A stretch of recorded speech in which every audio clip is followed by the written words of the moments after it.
What happened in Thursday's Bears practice at Halas Hall? I got all the important updates right here. Let's talk about it. Bend over to your right. What the was that? What's up, Bears fans? People want to hear me talk.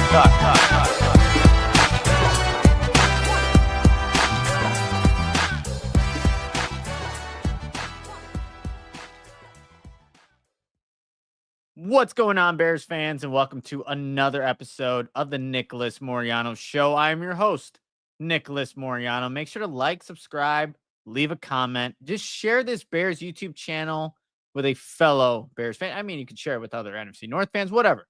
So with a fellow football fan. How about that? And as always, the Nicholas Moriano Show is on Apple Podcasts, Spotify, Amazon Music. So anywhere where you listen to your podcast. So go give me some love over there as well. What's up, everybody? It's Thursday. It is August 7th, the day of this recording.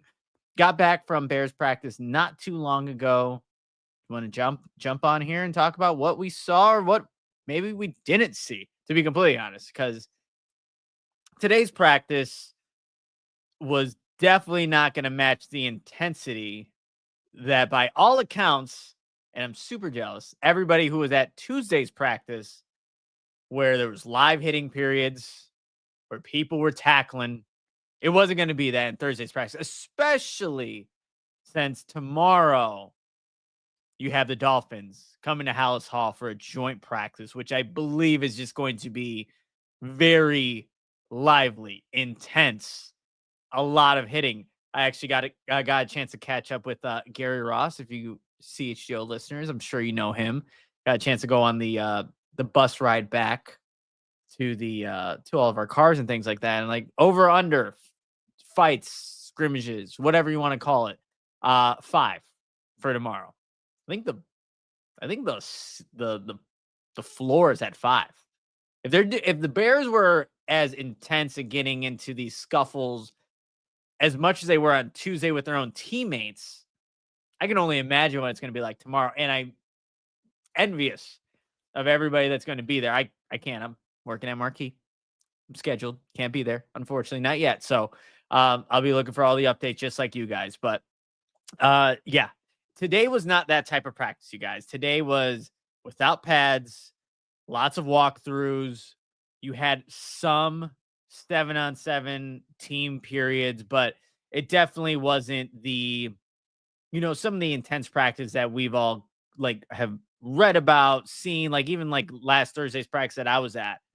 It was a lot livelier than this practice.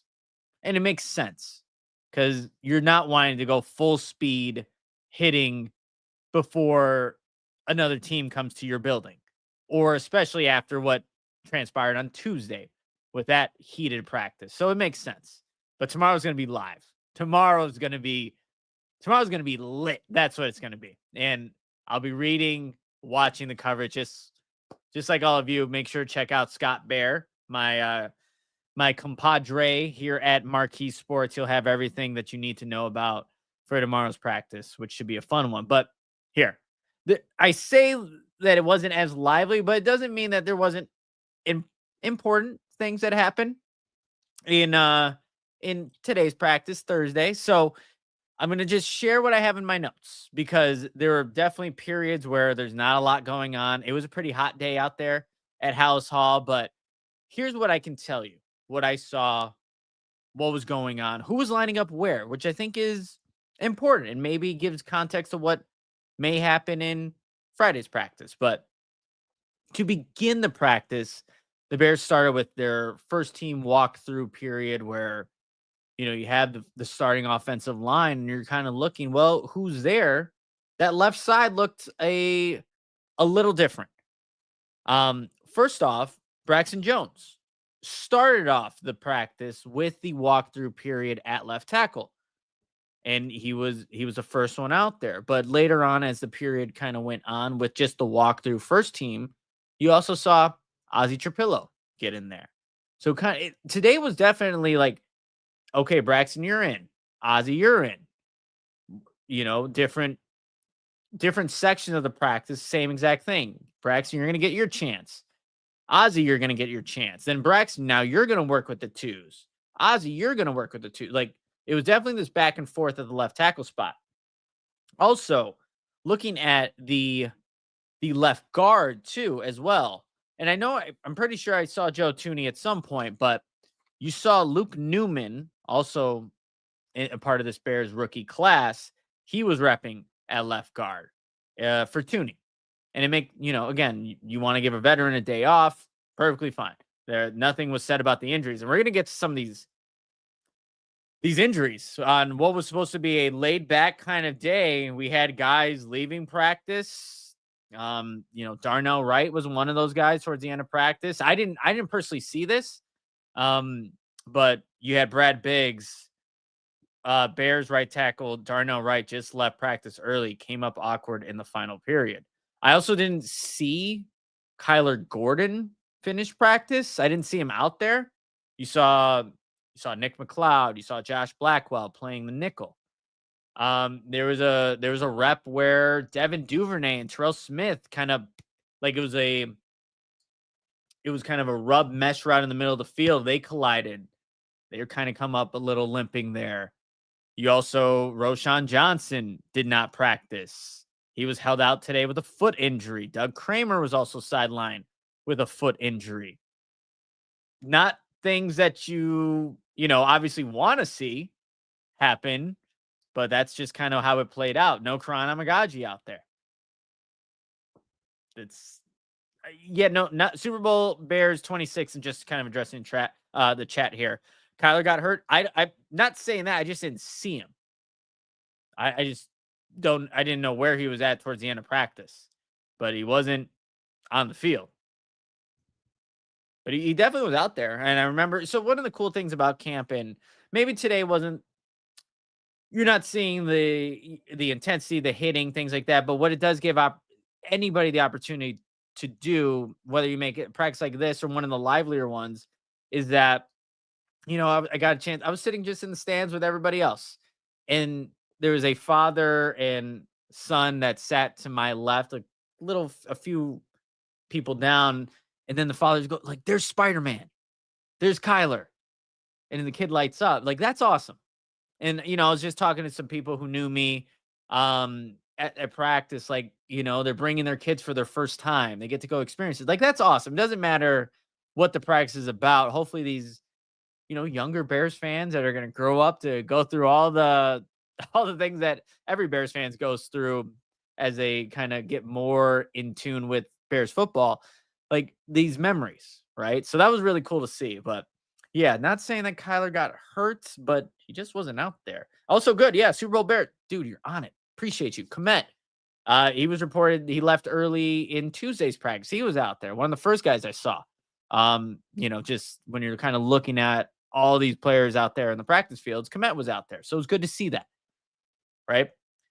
But there were some guys that also had to exit this practice as well, which never the outcome that you want to see in a lighter practice, especially knowing what tomorrow, Friday, against Miami Dolphins is going to be like. And, just listening to Dennis Allen's press conference on the way to drive back, like, it's just going to be good for this defense to see new looks, different types of motions, and obviously all the speed that Miami has. And Ben Johnson also alluded to that too, a couple of days ago, like what this is going to allow this Bears team to do with this joint practice, just see that speed up close, personal, see how the guys can defend against it, how you're going to play some players like that in the league. Because again, the monotony of training camp practice, you're seeing the same guys over and over again. You kind of learn what they like. You need to mix things up a bit. And you know what? I'm going to jump all the way really quickly to the final rep of practice, which is pretty damn awesome and a little confusing. So I tweeted out, and in case this confused anybody, I get it because it's weird, but it's also kind of cool. The last rep of practice, Caleb Williams was the quarterback with the starting defense who were playing on offense against the Bears starting offense that was playing as a defense. I swear to you, that wasn't me just word scramble at you guys, but Caleb Williams, basically the offense and defense switched sides. Caleb was with the starting defense. A 3rd and 5 situation to get the first down. Loser has to do 10 push-ups. Caleb Williams hit cornerback Nick McLeod on an out route towards the right sideline. Olamide Zaccheaus was in coverage. Nick McLeod gets the first down. Offense, excluding Caleb, had to do push-ups. So it's just a fun kind of, let's mix this thing up a little bit. I know you guys have been going against each other, and it again gets not, I don't know if stale's the right word, but that's kind of what it is. You're going up against the same guys over and over again, but you got to do that at the final rep. Dennis Allen praised the defense for being on their details. He also said Olamide Zaccheaus, who was playing corner, could probably play that a little tighter. So fun little last rep at the end of practice before you have what should be a very telling practice against the Miami Dolphins. So yeah, keeps it fun. Like Orange Cassidy in the chat says, makes practice fun. Absolutely.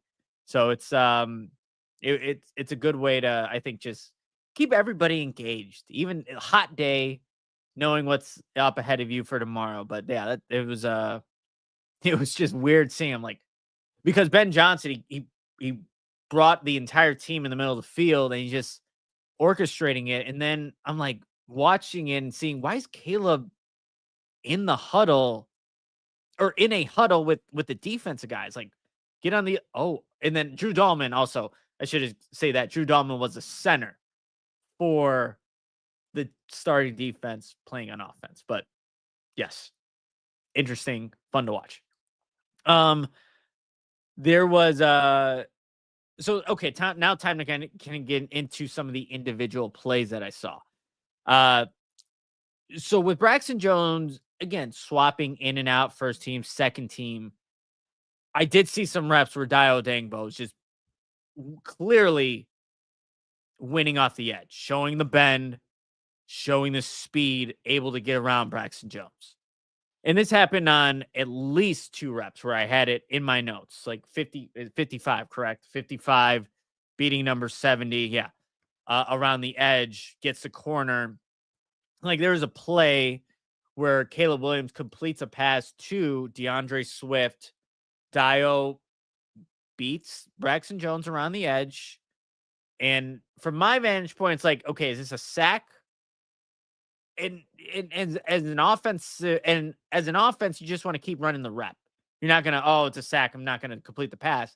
No, you keep running it. Everyone needs to get work here. Caleb still runs the rep, completes a pass to DeAndre Swift. And there's a lot of open grass in front of DeAndre. So, if the play does work, schematically, if it works, like, you're seeing the potential of what this play can be. But it first starts with your left tackle having to provide a little resistance there against the opposing edge rusher. It didn't happen on that exact rep against Dio. And I did see that later in the practice. I do want to make note, though, that there was a practice rep where Braxton Jones was with the 2s, because, like I said, Ozzy and him were switching, where Austin Booker just got manhandled by Braxton Jones. They're not in pads, but he did get manhandled. Like, it was a clear win by Braxton Jones, and good to see. But when it was kind of Dio versus Braxton, the reps I saw, Dio was able to bend that corner, which I think is, look, you can look at it like this. It's a good thing. You want Dio Dangbo to be able to provide pressure opposite of Montez Sweat. However, you also, if Braxton Jones is going to be the week 1 starter, which, you know what, I was talking, making a prediction. I think it is going to be Ozzy Trapilo. That's just me putting it out there. But tomorrow's practice is going to have a lot of weight into who wins that starting job. These preseason games are. Braxton Jones getting healthy, still recovering, getting more acclimated. That's also going to play a factor. But you just want to see him obviously win those. So that's just things to consider, think about. Excuse me. Big play. We also had in my notes incomplete to 14 with Nishan Wright, man. He's he's making this roster. Like, if anybody had any doubt, and he spoke to the media 2 days ago, right? Deshaun Wright, lengthy corner, number 25, 6'4", 199. He's really taking advantage of these opportunities with Jalen Johnson out. And, I was also, again, talking to Gary Ross, who, again, for people who listen to CHGO, always in the chats there. Like, what's this going to do for the cornerback depth? And Terrell Smith was a guy in question, right? Of previous draft pick out of Minnesota, older prospect.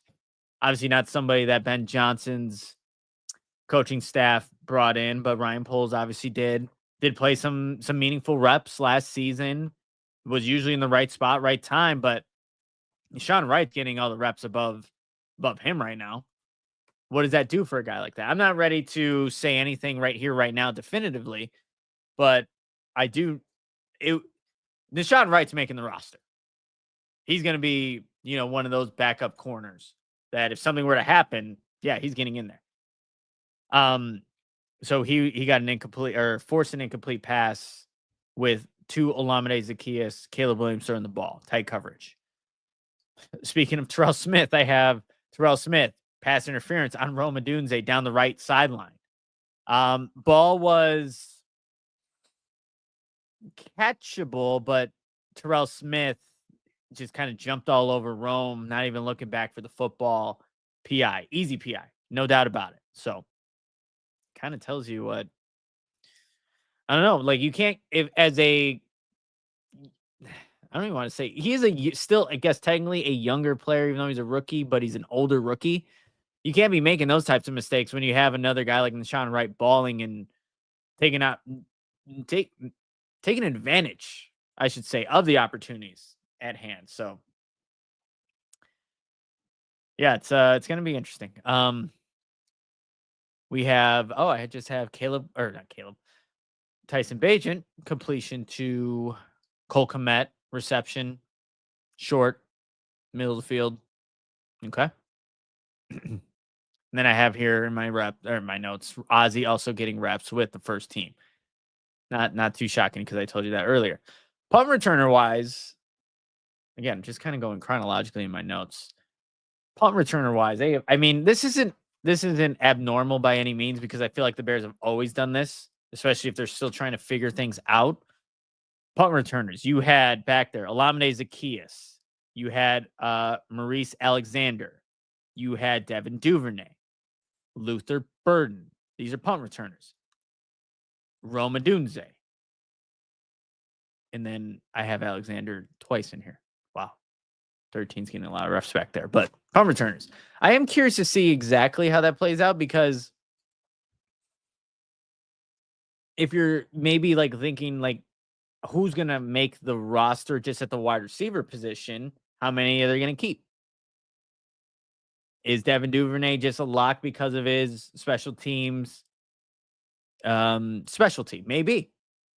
Absolutely could be. But just watching how that all plays out is going to be fascinating to me, just watching the punt return battle. But as usual, the Bears have a number of guys. And it's good to have a bunch of guys getting those reps just so you ever have to get in the game. Someone does get injured. You do have familiarity back there. And Josh Blackwell was another guy that, can return and do some things, especially as a kick return. So just things like make note of. You know what? We're almost 20 minutes. I always find it fascinating how I'm able to talk for 20 minutes just by myself into the screen. Appreciate everybody here though. Hanging out, hopefully enjoying just, the tidbits. Again, there wasn't a lot that happened in practice, but enjoying what I'm saying here. But I always find it fascinating. I look down, see the live button. It's damn near going to 20 minutes. Like, really? Okay. That means it's also time for a quick break really quickly. And then Eric Ochan, I'm going to get to your chat there too. So I don't want to make you feel like I'm ignoring anybody. I'm trying to get to the chat and also obviously run a podcast here. But really quickly, before we kind of move on with this conversation, go into more of my notes, I got to tell everybody about Windy City Sports Cards. They specialize in buying and selling all things related to Chicago sports. Whether you're a diehard fan of the Bears, Bulls, Cubs, White Sox, or Blackhawks, they've got you covered with an extensive selection of sports memorabilia and collectibles. In addition to those Chicago-focused items, everybody, they also offer a vast collection of sports trading cards and memorabilia from your favorite teams and players.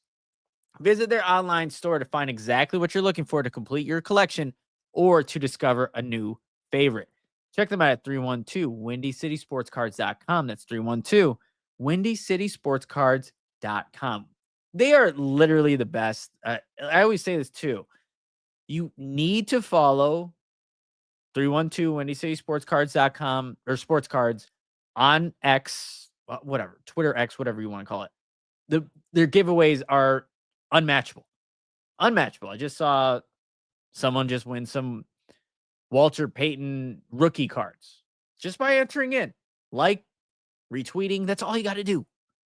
Unmatched. Go check them out. Windy City Sports Cards, 312-WindyCitySportsCards.com.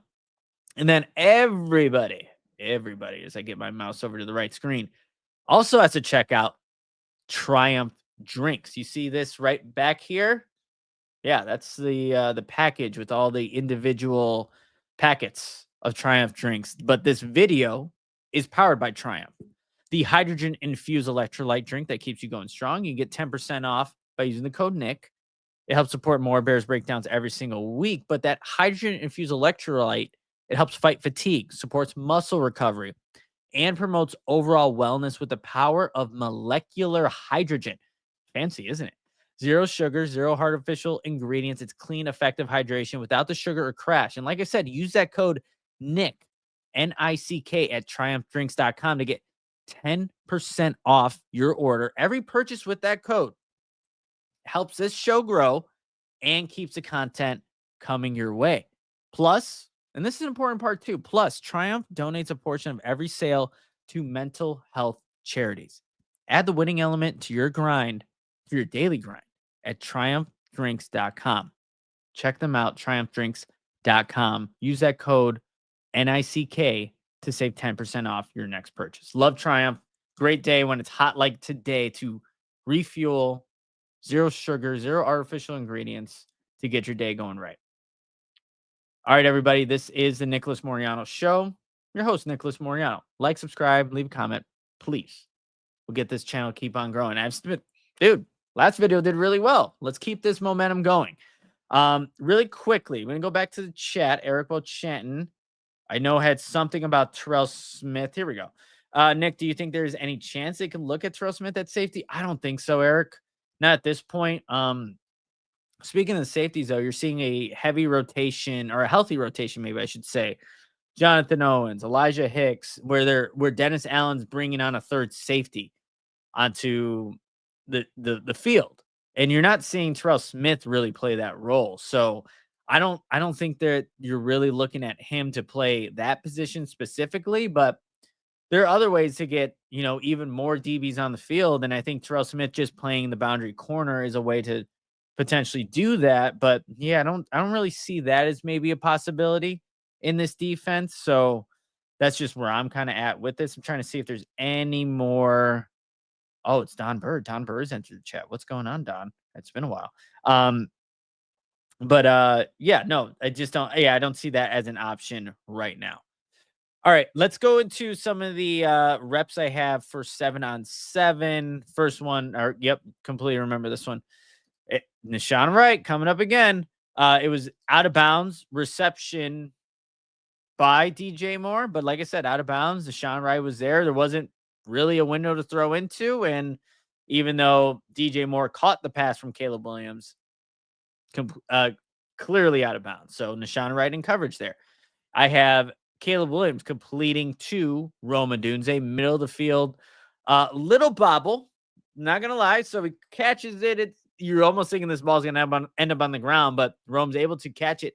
And what I do appreciate, even though you're not bringing anybody to the ground in 7-on-7, is when, and this is maybe why Rome actually bobbled the pass, but when he's like catching the football, bobbling it, he's also really working upfield, leaning that shoulder down and just trying to find, like a small crevice. Like if this was a live period in a game, middle of the field, where you want to break that tackle. And if he does, you're gone.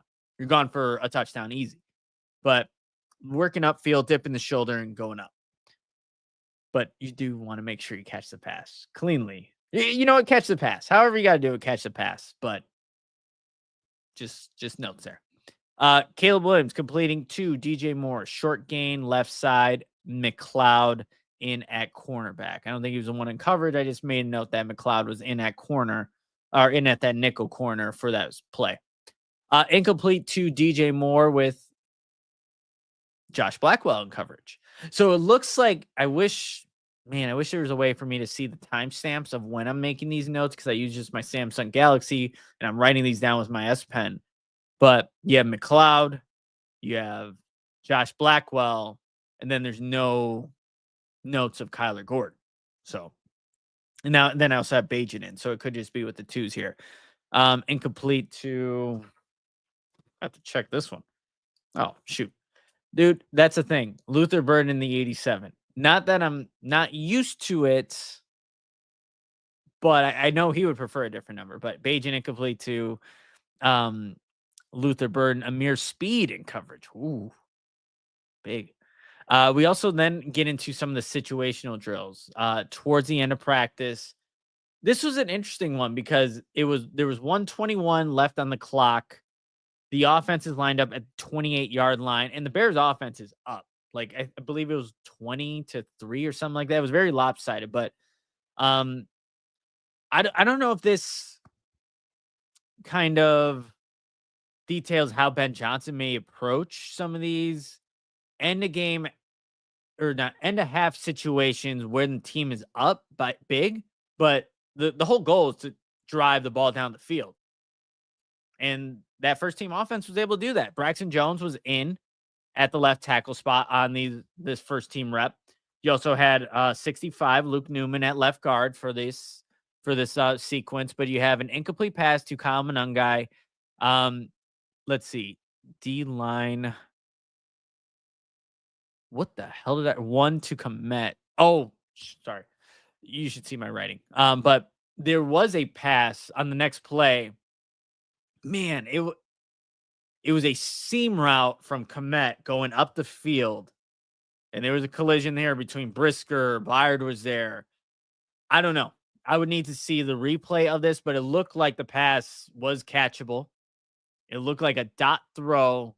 Maybe Brisker gets his hand in the way to break up the pass, but seam route, incomplete pass. Now you're going to 3rd and 10 from the 21-yard line or 28-yard line with 1:20, now 1:15 probably left on the clock. But it looked like there was an opportunity for Komet to come down with this football, but it also kind of shows like, hey, if anybody's forgetting about Cole Komet, now he's still going to be a part of this offense, you guys, even though you have Colston Loveland, who did make some catches too in this practice. Maybe I didn't tweet them. Oh, you know what I also didn't mention? So here's the thing. I'll take notes, but I also tweet at the same time. And what I'm tweeting, I'm not necessarily putting in my notes. There was a play, sidetracking here, getting away from the situational drill where, I don't know, Caleb testing double coverage with Nashawn Wright, Jaquan Brisker down the middle of the field. Ball's underthrown. Rome tries to go up and get it, but I liked what I saw from Jaquan. He went up there. Nashawn Wright, 6'4", Rome Odunze, 6'2", Jaquan Brisker, what? Jaquan Brisker's what? 6 foot exactly? 9? 6'1"? He goes up there, comes down with the football. It's like, come on, man. You're testing 2 DBs. I don't know. Maybe, I don't know, again, what the reasoning was for that, but Caleb does try to test those 2 DBs and comes down with an interception. Next play, though, he's able to hit Colston Loveland. Nice tight window, crossing route. And you're just starting to now see, especially as of late, what Colston Loveland is going to be as a mismatch for opposing defenses. I don't think there's many linebackers in this league that are going to be able to guard him one-on-one, especially if you're going man coverage. That's going to be tough. He has a big catch radius. He can run routes, and he could separate. And then if you put the safety, then that gives you the opportunities to use the catch radius and the size on guys like that. So he's going to be a mismatch guy that I think the Bears are going to obviously use a lot throughout the season. Let's circle back now, as I went on a terrible tangent in the middle of this team period, and I apologize for that. Going back to the situational period, the Bears just had 2 incomplete passes, one to Kyle Monangai, where, Caleb looks kind of disappointed because the pass looked catchable from Monangai, incomplete. Tries to target Cole Kmet, incomplete. Then you have Caleb connecting with Rome Odunze on a drag route, right side of the field, able to convert the chains, keep the ball going. That play happens in a game. I don't know if Caleb's just standing there is able to deliver. He did, though, in practice. Completes it. Olamide's the key as you continue. Now, here was I made note of. It was a screen to DJ Moore on the right side.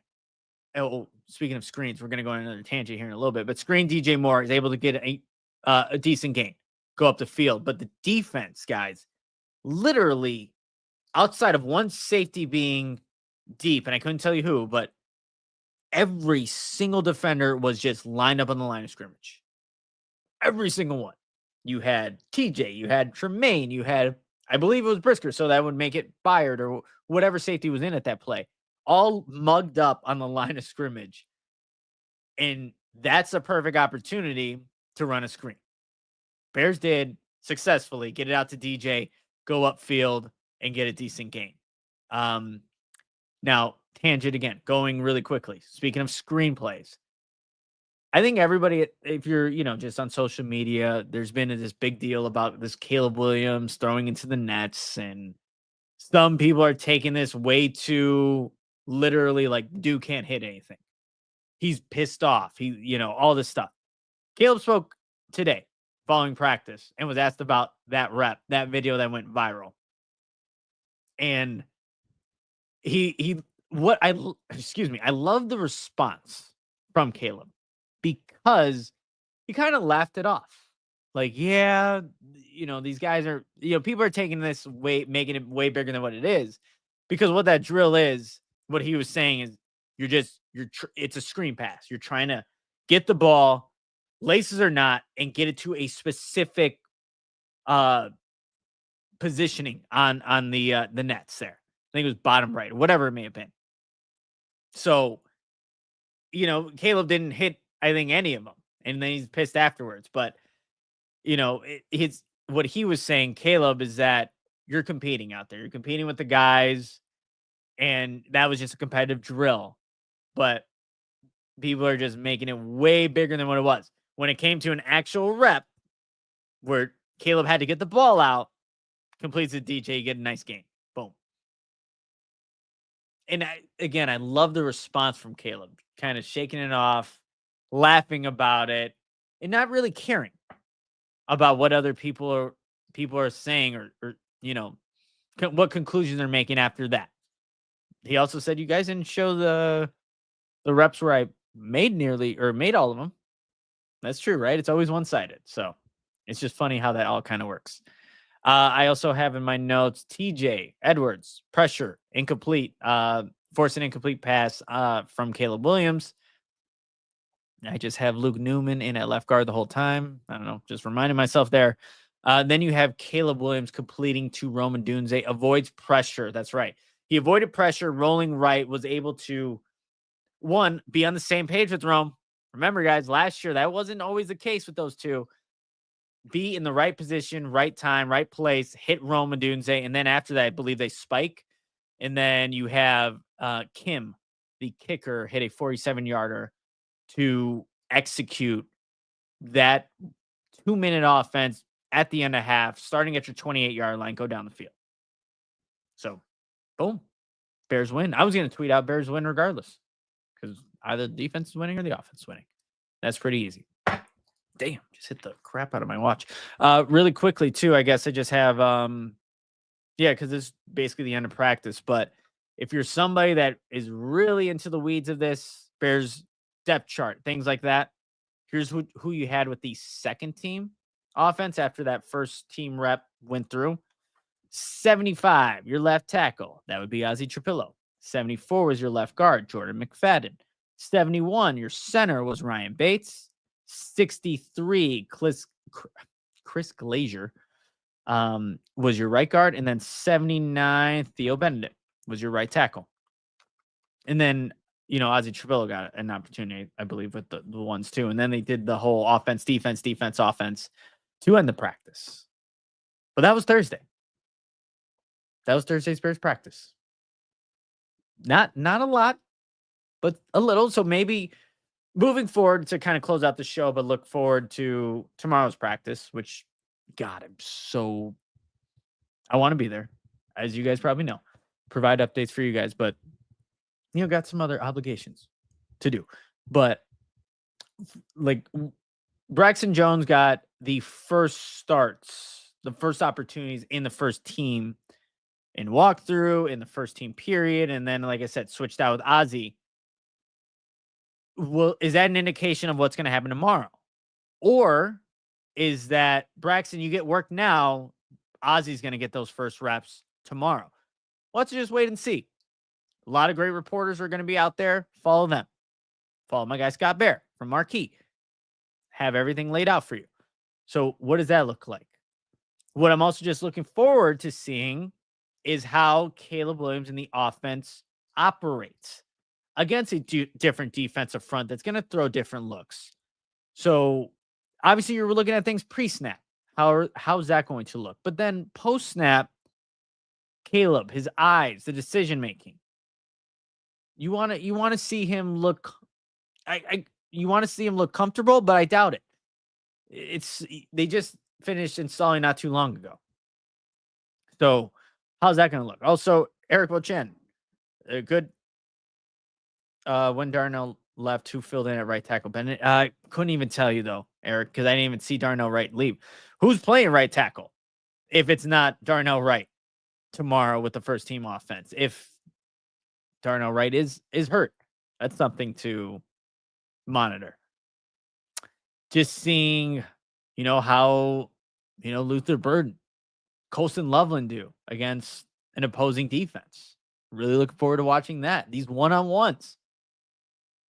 The speed from Tyreek Hill, Waddle. How do these Bears DBs match up against that? And then obviously you're watching the interior O-line versus their D-line, vice versa. It should be a fun day. It should be a telling day and an important one for finding out some of those final position battles.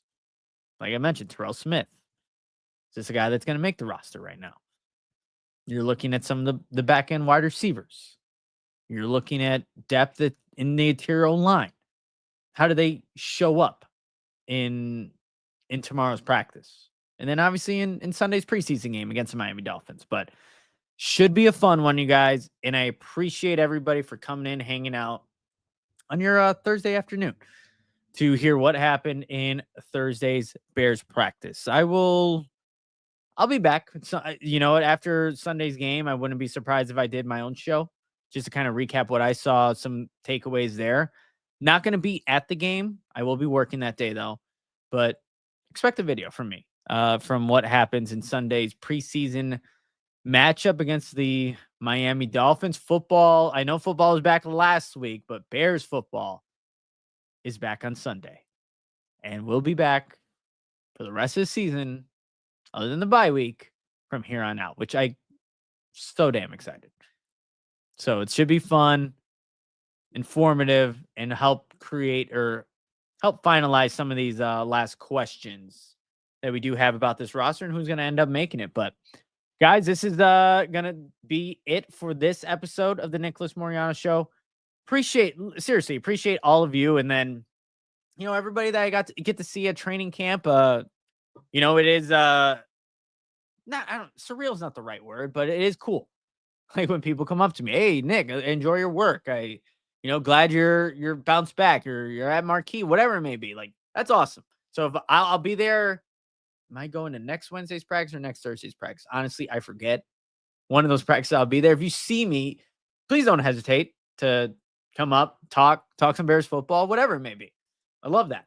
And I appreciate everyone who's always supported me throughout the entirety of my sports journalism career. It's been awesome, and that's why I get to still do what I'm doing today and still being around the sport that I love. But everybody, enjoy the rest of your Thursday. Have a fantastic weekend. For any of you lucky people going into tomorrow's practice, I'll be watching your updates. How about that?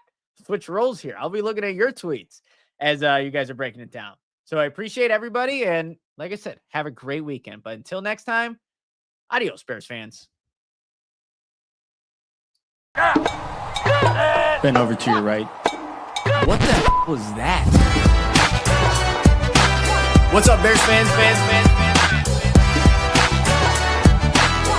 People want to hear me talk.